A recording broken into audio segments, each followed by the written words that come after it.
Alright, welcome to part 2 of the How to Solo the Crota's End raid, and this is the bridge part.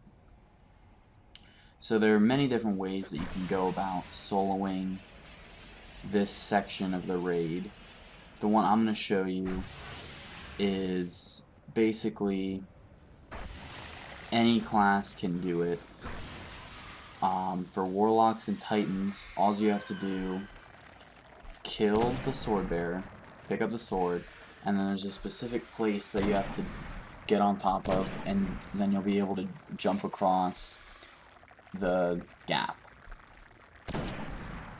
For hunters, you can do the same thing, same jump, except instead of having a sword, you just use your super as a blade dancer. So we'll see where that spot is, and I'll show you exactly the technique on how to jump. Alright, just kill the sword bearer. Doesn't really matter how fast you do it.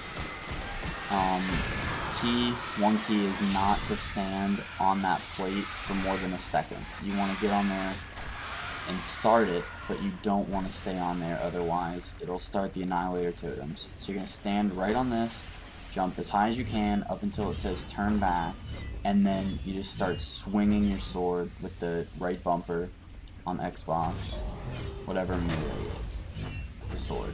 And then you just kill the gatekeeper, and boom, done. You're on the other side without even having to start the bridge. And from here, all you need to do is just kill all the acolytes and wait until the ogres spawn. And once you kill those, then you've beaten it. Alright, and I'm going to give you guys a couple other ways on how to solo this part of the raid. The first way requires that you're a Sunsinger Warlock.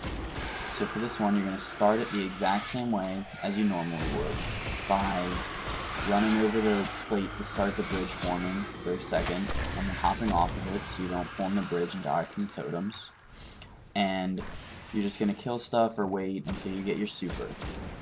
Once you have your super, you're going to die.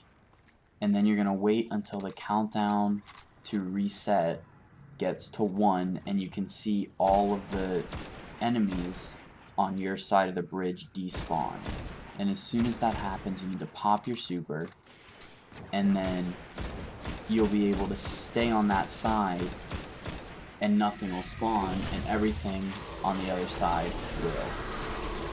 And then from there you can just snipe across and kill the ogres. And so here, as you can see, the ogres, they're not terribly hard to kill. Took, a couple grenades and 7 or so shots from my black hammer to kill. See how the totems are lit up? That's nothing to worry about. That just happens whenever you kill one of the ogres.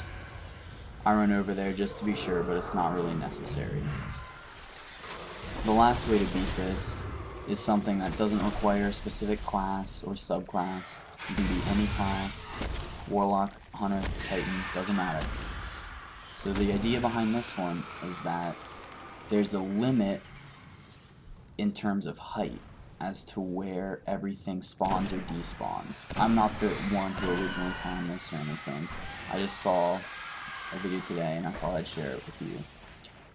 So on the first side, you'll start it the same exact way you usually do, and then you can jump on the rocks on the right side up to a point where it acts like you're not in the game.